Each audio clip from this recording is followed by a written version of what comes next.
morning, everyone. I hope you all are doing fantastic. Just don't mind me here. I forgot to do this before I got started. Okay.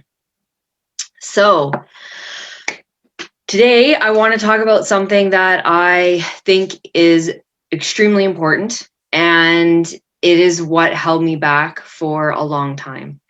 And that was, of course, what we talked about last time, which was the guilt of a lot of different things. The guilt of when you ride, your kids are left with a babysitter, the guilt of asking for help, the guilt of not feeling like you need the time, the guilt that your house is messy when you do take the time to ride, all of that kind of stuff.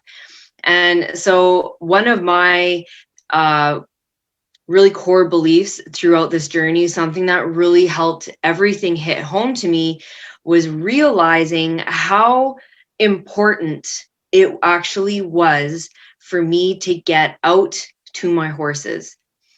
When I finally realized, believed, had that kind of aha moment, when I realized that it's not as simple, my horse time isn't as simple as this is just what I want to do for fun. It's like, and of course I enjoy my time with my horses, and it's good and healthy, it's fresh air, all that kind of stuff. But when I finally actually sat down and realized when I don't get out to my horses, what does that do to me? How does that affect me? And how does that affect everybody around me? And when I started asking myself these questions, I was really confronted with you need to get out there. Because what I realized was I really started to become irritable when I'm not getting out to see my horses. And horses for me are, and I think for many of you guys, horses aren't just a pastime. Horses are our daily therapy. They keep us grounded and centered. So when I don't get out there, I get irritable, I get short-tempered, I get angry. And of course, irritable and angry are two very different things.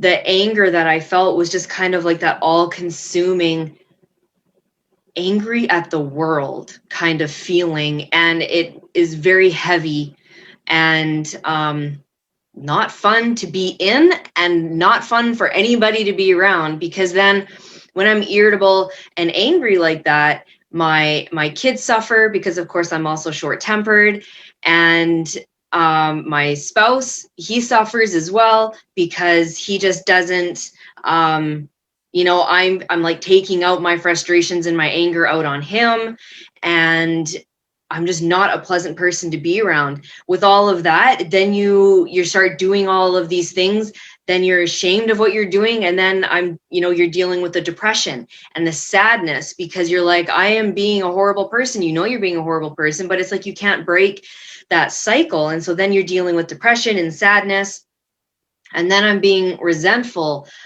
towards myself, or resentful for the reasons that I feel that I can't get out to the horses. And I'm just all around unhappy. And maybe that sounds a little extreme to some of you, I don't know, but that's where I was. Horses are my therapy. They keep me grounded, they keep me happy. And so when I realized how important it is to actually get out there, it gave me I don't know what you want to call it, the fuel to push forward, to find a way to actually make it work. So then on the opposite side of it, so I would encourage you, when you have a moment today, to actually write down, if I don't get to see my horses, what are the negative things that come out of me because of that? Your frustration, your anger, your guilt, you're resentful, all of those things. Just write a list. I'm not asking you to write a novel, just like point form. A couple of things that you recognize within yourself when you don't get those times with your horse. And I'm not necessarily meaning like you need to saddle up and go ride for 3 hours. For me, even if I can just go out there and spend 15 minutes in the pasture with them alone, that can fill my cup immensely.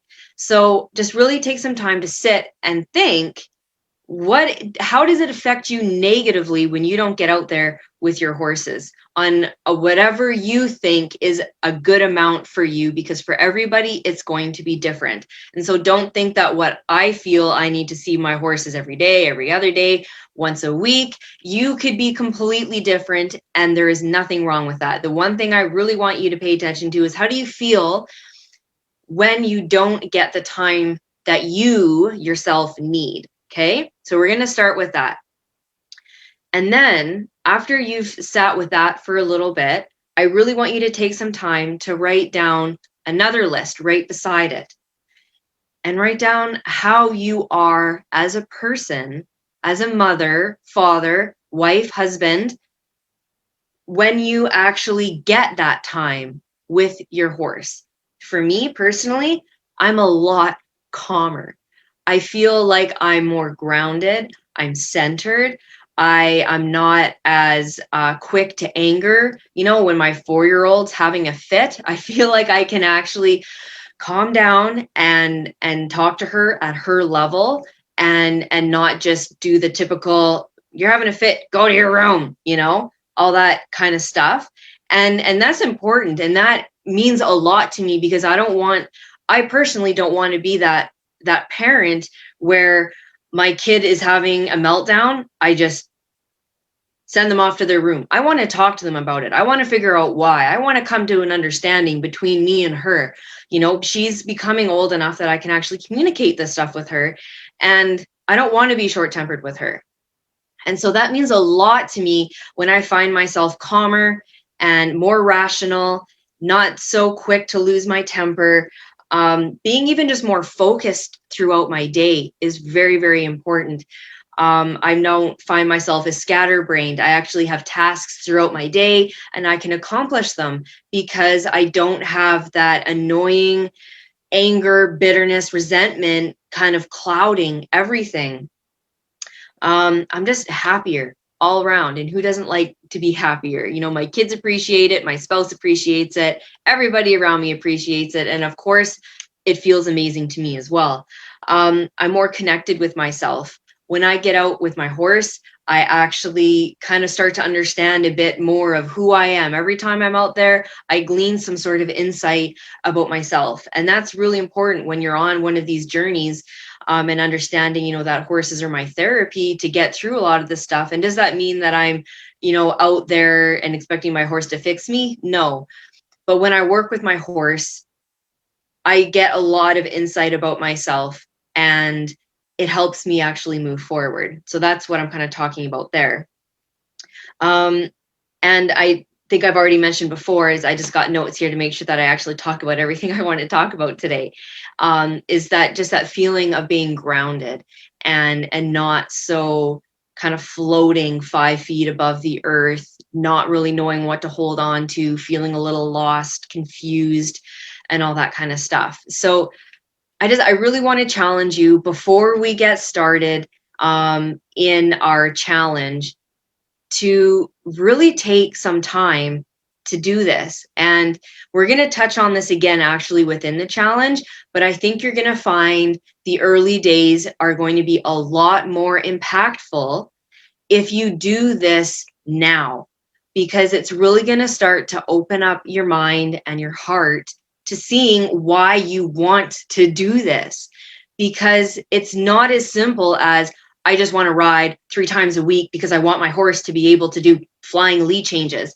That's not what this is about for most of us. For most of us, this is so much more. This is about feeding our soul. And yes, sure, we're going to have goals that we want our horses, you know, that we're working towards doing something, barrel racing, roping, flying lead changes, dressage, whatever. We're all going to have these little goals, but deep down at the core of it all is how we feel when we get that time, and how it helps us be a better human being. And so when you start to realize these things, it's going to help you stay focused during our upcoming challenge, which is starting on Monday. And so I'm really, really excited. And so I would really, really challenge you to take 10 minutes, either right now, if you have a second, if you're watching this live, and just get it done. and write it down. And I think you will be relatively shocked. Now, if you go to actually do this and you find yourself a little stumped, not really knowing what to write, that's okay too.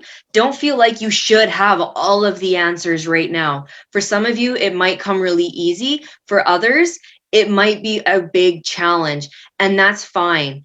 Write down instead, I choose to understand what horses mean to me. I choose to open my heart up to feel what I need to feel, because that is a huge first step. Because I'm going to tell you, you're going to come up against some things during this challenge that might make you feel uncomfortable.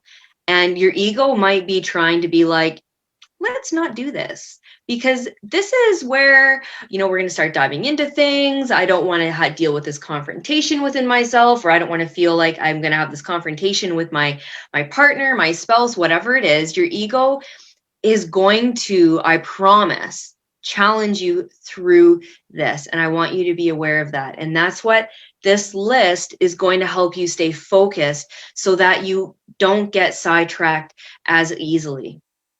And if you feel already a little stuck that you don't know what to write in regards to who are you without your horses and who are you with them, is to really just take the time instead to allow yourself to open up to these feelings, to open yourself up to these thoughts, because that will then allow your mind to start breaking down some of these mind blocks that you've been putting up to maybe protect yourself from these feelings of anger, resentment, sadness, depression. Our brains are powerful. They're going to want to protect us from all of these sorts of things. Just like children create, all of these amazing protective techniques when they're children, we still can create all these protective techniques as we're adults, that we don't feel these negative things. And so if that's you, your first step, instead of this list, is going to be take some time and meditate, maybe while you have a shower or a bath, and be like, I choose to feel.